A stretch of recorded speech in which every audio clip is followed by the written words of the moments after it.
It's a pleasure to everyone who will hear this voice and take a note of anything that I may be sharing. This is just a brief session to advise you on your financial management.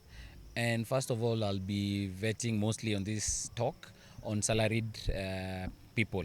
So if you're earning a salary, in regardless of your amount, what I'll always advise each and every other person is to ensure that out of 100% of your income, 30% should be your saving where you invest.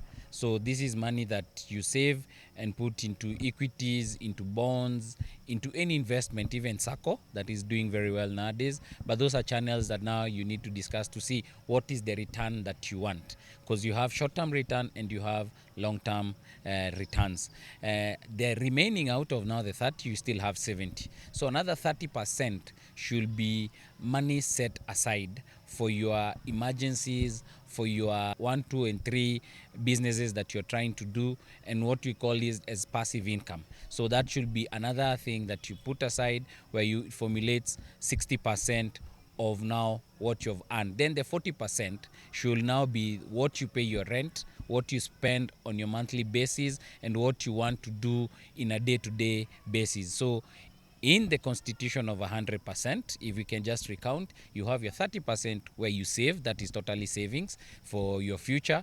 30% is where you have income, passive income. You use your money to generate another income out of your salary, and 40% now is where you have to pay your rent, you have to do your expenses, your transport, your operations, and then the same will guide you. In that, then you'll be a salaried person who can easily manage yourself without the dependency of loans and all these other things that come into the bracket of what you call liabilities.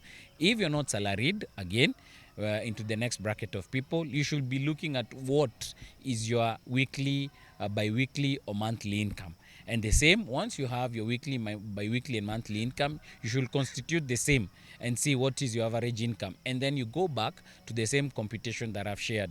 But the thing about businessmen today, you'll make a huge amount of money, and the next month you do not make. So this huge amount of money that you make should again be distributed based on the graph that you have of your income. You have your business, you know the graph that you have. There's a peak season, like for hoteliers, and also for tours, there's a peak season where you know this is what you make. So the same should be able to be projected to carry on until you get to the next high season. And the same can be planned, that to ensure that 40% to the maximum of what you earn should constitute to your operations, your expenses, including rent, and any other standing order that you may have. The rest should be divided as I've shared before. Thank you, and may God bless you.